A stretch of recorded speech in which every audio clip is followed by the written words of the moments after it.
Hello, everyone. Welcome to Storytime on our YouTube channel for the Sandown Public Library.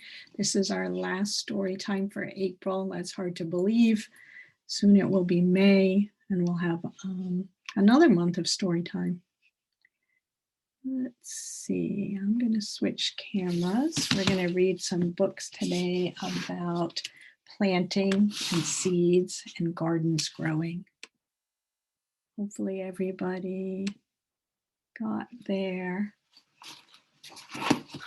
crafting crew packets and you planted some seeds this week. My friend Josh at Meadowsmirth Farm, he donated seeds for me to give to all of the children who are participating in crafts this month. If you have a chance, go check out Josh and his farm, Meadowsmirth Farm over in Brentwood on South Road. So this book today is called Seeds, and the pictures and the words were written and drawn by Ken Robbins. This is a library book, so if you like it, you'll be able to take it out. This is an Anthium book. Let's see, let me move these, move my book over a little bit so you can see the pictures. How's that? Is that better?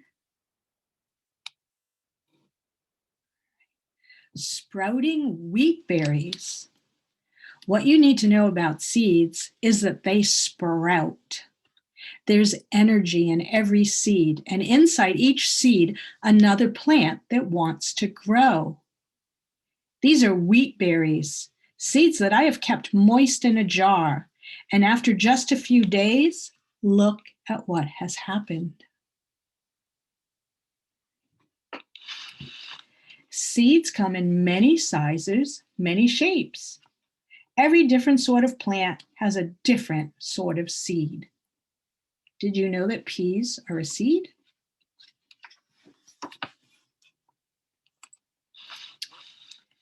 Though every seed has the power to make a new plant, not every seed will do it. To grow, each seed must move or be moved to a place where everything is exactly right, where there's just enough moisture, just enough light, and just enough space for a new plant to grow. Sometimes you can plant a lot of plants together, but then you have to separate them and move them into different spaces so they have room to continue growing. Oh, these are the coolest thing. Milkweed seeds.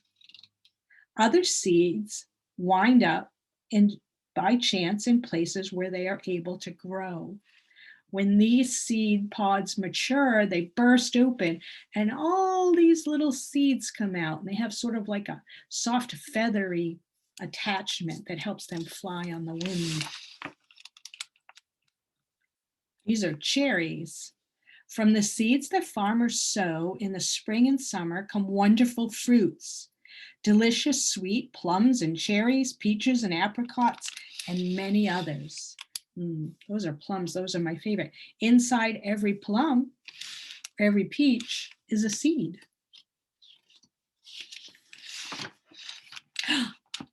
You know what that is, right? A pumpkin. A pumpkin has a lot of seeds.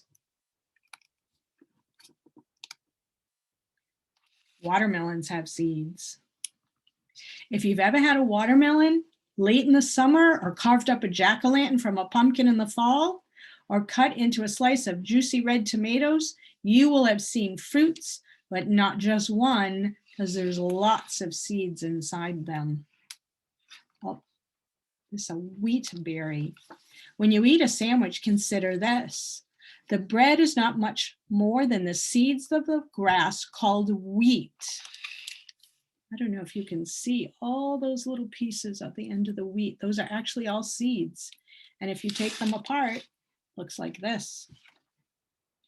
You grind those into flour and mix it with water and a bit of yeast, a little sugar sometimes. You can make a loaf of bread. Corn is just another kind of grass. The seeds are formed in clusters.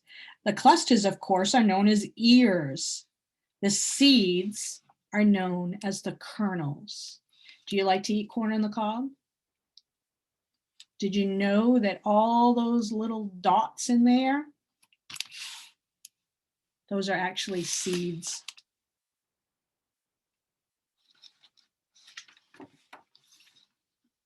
Sometimes if you go for a walk in the woods in the fall, you will happen to pass some stick-tight plants. And chances are you'll come back with a bunch of their seeds on the cuffs of your pants or stuck to your socks or your sweater. Have you done that? Taking a walk in the woods? Have all those little seeds stuck to your socks? It's a way that the seed travels. Oh, berries. Raspberries and blackberries are clusters of sweet and juicy beads that the birds and people love to eat.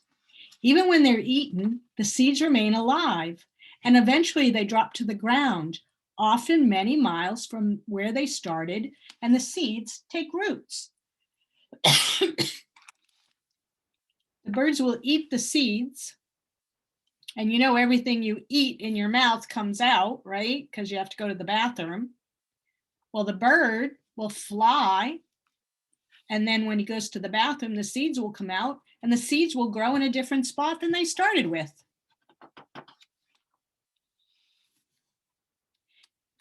Acorns and oaks. If you stand under a big oak tree in the fall, you'll see thousands of acorns all over the ground. The acorns, of course, are the seed of that tree. Squirrels eat them, but often they bury them first. They like to save them for another day. Sometimes, though, the squirrel forgets where it put them, and the squirrel's mistake will become a brand new oak tree. Sometimes the seed doesn't get buried all the way, and you might find the seed broken open with a little shoot coming up, and that is a new tree.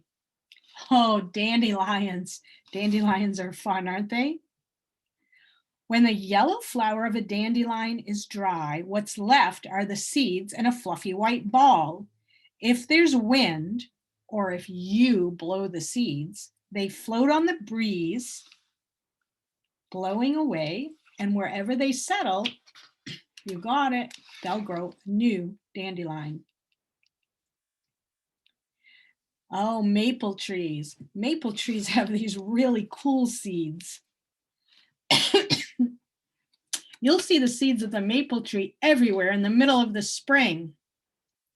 They have wings called samaras that make them flutter in the breeze as they fall from the trees like tiny helicopters. When these dry up, they turn brown. They're great fun to play with. Oh, this is a flower called an impatient. The impatient is a pretty plant whose flowers produce a tiny pod.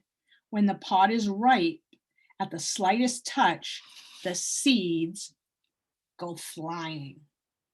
And remember, every one of those seeds will grow a new plant.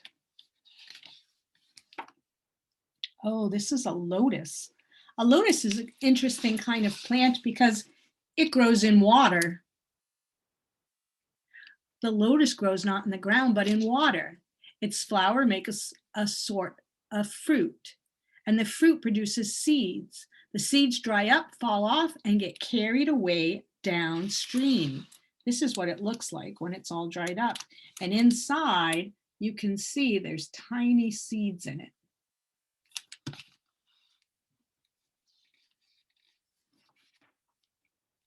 Oh, the coconut palm grows in tropical zones, often right by the ocean. When the seeds are ripe, they fall off, and some of them land in the water. They catch a ride on the currents, on the waves, and sooner or later they wash up on another shore. And maybe, just maybe, a new tree will grow.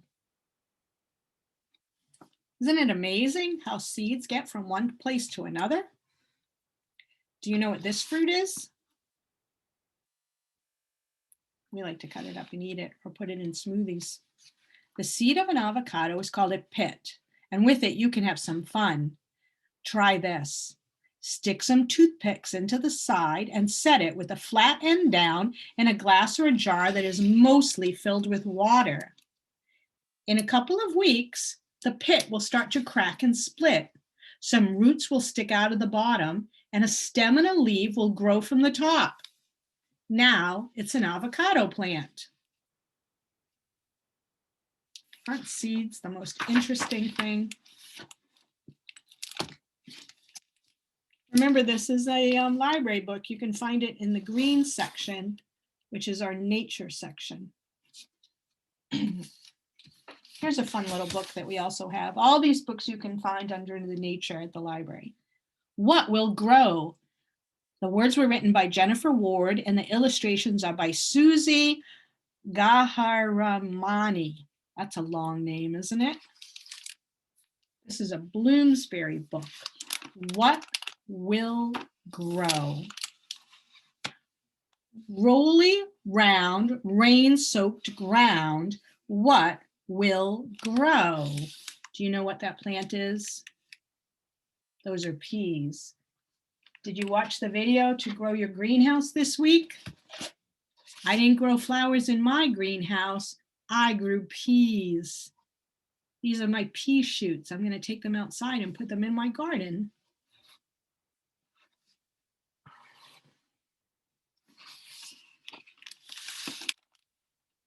Seeds in a row. Seeds sow in a row.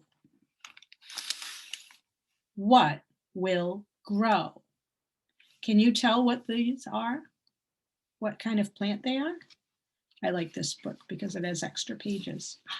Did you guess lettuce? Those are lettuce shoots. If you pick them like that, it's called baby lettuce. Or you can let it grow and have a head of lettuce. I think those mice are eating it.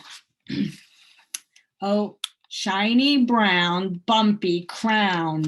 What are those? What do acorns grow? Did you guess a tree? You're right. Grows an acorn tree or an oak tree. Oak trees grow from acorns. That was silly. Fluffy white taking flight. What will grow? Do you see these in your yard? Do you know what that is?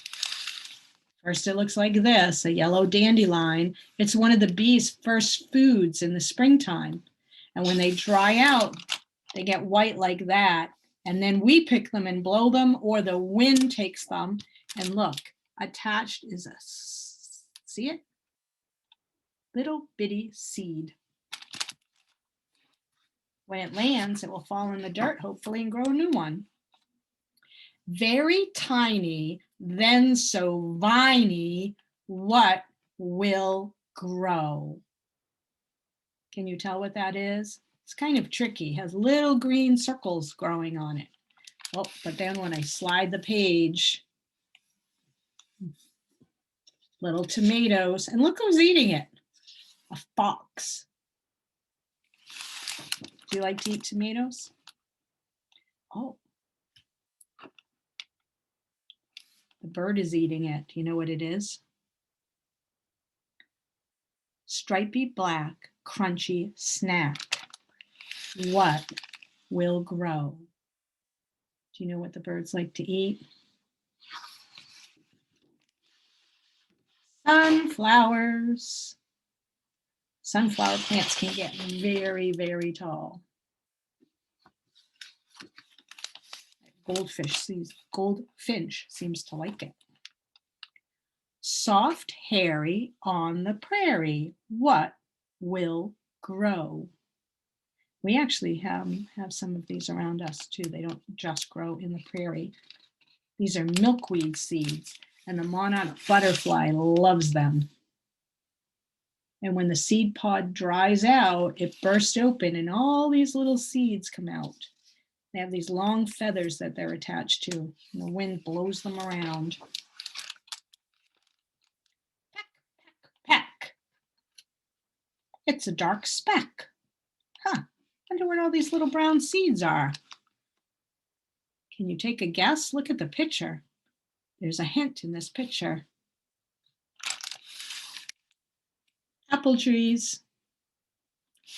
If you cut up an apple inside it, or if you're just eating it, you'll get to what's called the core. And inside the core, that's where the seeds rest, just waiting to grow. Oh, I like to eat these too. Do you know what that is? I'm going to cover that up. Oval flat, but soon I'll be fat. What are those seeds from? You ever planted those in your garden? They need a lot of room to grow because they get really, really big. Pumpkins. Flowery fruit and orange root. Huh. Flowery fruit, but an orange root. What will grow? What is that? What does a rabbit like to eat? Huh. Can you tell what that is?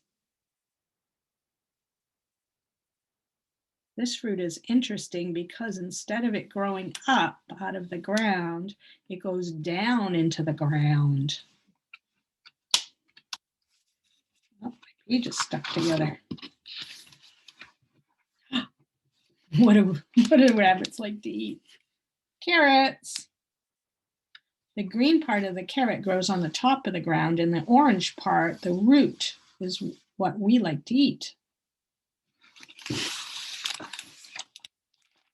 Beige bead, crunchy seed. What will grow? These are radishes. Do you like those?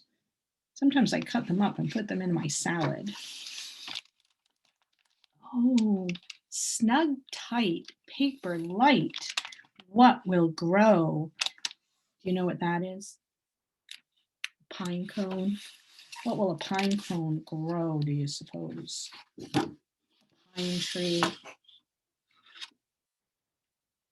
The pictures in this book are hard to show you because they're so big. Dark, deep, fast asleep. Huh. See that little shrew right there? This is underneath the ground. So here's the top where we would walk. And all these animals are living underneath the ground. Little mole or a shrew. Some earthworms. What are all these guys? Ants. Huh. Wonder what they're talking about that's growing underneath. Oh, my garden. Well, that makes sense, doesn't it? Because all those little dots are different kinds of seeds. And you can grow a flower garden. Sort of like the packet that Josh gave us so that we could do our craft for this week. Right? Your greenhouse. There was a little packet of seeds. I'm going to plant mine outside, actually. All right, I think we have time for one more book. This is also a library book. And the Good Brown Earth. We've talked about what you need to grow things, right? You need dirt and water and some sun. This book was written by Kathy Henderson, and it's a Candlework Press. So there's only one name on there, Kathy Henderson. So that means Kathy Henderson wrote the words and drew the pictures. She's the writer and the illustrator. When Graham went to the vegetable patch, Joe came too. It was nearly winter. Do you plant things in the winter? What do you do to your garden in the winter? Now's digging time, said Graham. So she picked up her spade and dug the ground into big old lumps. Joe dug too. He made a hole and a heap and a squishy place for squelching in. Sounds like he was playing in the mud, huh? It's also fun to do. And the good brown earth got on what the good brown earth does best. What does the earth do in the fall? Does it get ready to rest? Rejuvenate for next spring? Next time Graham went to the vegetable patch, Joe came too, and there was snow on the ground. Joe ran and jumped and slid and whooped, and Graham stood and looked. Now's thinking time, said Graham, thinking about all the things in her garden book, and Joe thought too. He thought up a snowman.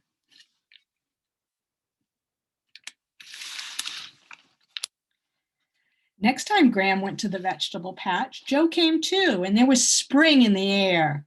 Now's planting time, said Graham, and she raked out the loose earth, smooth as breadcrumbs, and planted seeds in long, straight rows. Joe planted too, lots of seeds, here and there, and who knows where.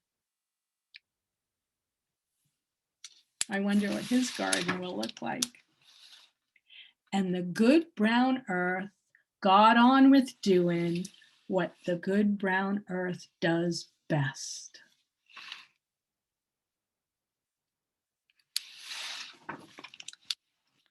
Next time Graham went to the vegetable patch, Joe came too. And the birds were singing, and the trees were flowering, and the rain and the sun were chasing each other across the sky. Now's watching time, said Graham, keeping an eye on those hungry birds, and she made a scarecrow and stuck it in the ground. Joe watched too. Graham, Granny shouted, there are green spikes coming up. The plants are starting to sprout. Next time Graham and Joe went to the vegetable patch, it was green all over. Now's weeding time, said Graham, and she picked up her long-handled hoe and grubbed up all those weeds that were growing between her vegetables. Joe pulled up a few weeds too. Well, at least he hoped they were weeds, and then he rolled in the long grass and sang. He's having fun gardening, isn't he? Next time Graham and Joe went to the vegetable patch, it was hot, hot, hot. The plants were drooping and the earth was dry. Uh-oh, said Graham, now's watering time. And she hooked up the hose to the old tap and ran it into the plants, sweet as rain. Joe watched too, mainly himself, and he gave Graham the second ripe strawberry. Get the strawberries growing there. He looks like he's having fun watering the garden. Soon, Joe's Ma and Pa took the whole family to the beach, and Graham and Joe went too. Now's resting time, said Graham, stretching out for a snooze. The sun shone and the breeze blew.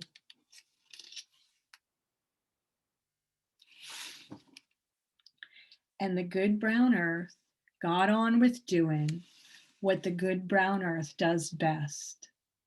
Day after golden day, until the next time Graham went to the vegetable patch, Joe came too. Of course he did. What did they find? Oh, wow, oh, wow, oh, wow. There were Graham's plants standing tall and ripe and lush. Look at that garden. Can you tell what's growing? I see corn, lettuce. This could be spinach, carrots. That's a beautiful garden. And there was Joe's higgly-piggly, tangly, fantastic. What do you see there? You see corn, tomatoes. There's a pumpkin plant growing. That could be a squash. There's berries. That's a beautiful garden. Remember, he sprinkled his seeds all over the place. Joe jumped up and down and hugged and hugged and hugged his Graham tight. Oh, but what? But how? But who? Asked Joe. Graham hugged him back. You'd have to ask the good brown earth, she said. And then she took her long pronged fork and opened up the ground, and there were pale brown potatoes buried like treasure, and carrots and parsnips and beets. Oh man, look at that garden. That is beautiful. Now it's gathering time, said Graham, filling her basket. And Joe helped her gather beans and greens, ladybugs and grasshoppers, dandelions and fat tomatoes. He ate so many blackberries that purple juice ran down his chin. And when they finished gathering, Graham and Joe loaded up the wheelbarrow and they set off home, ready for feasting time. Look at the size of that pumpkin. They had a wonderful harvest. And the good brown earth got on doing what the good brown earth does best. That was a wonderful harvest. That's a nice little book about starting a garden, growing things. Let's switch the cameras. It's fun to have a garden, especially when you can pull out your vegetables and your fruit and eat them. That's the best part. So I hope you enjoyed April's Story Times. Join us again in May, and we'll do some more. Hopefully, you saw that we are doing in-person story times on Thursdays at 10 a.m. If you can join us, sign up. Make sure you read the description because we're telling stories at different places each week. So in the program description, we'll tell you where we are. So I hope to see you in person there. Enjoy the weather. Happy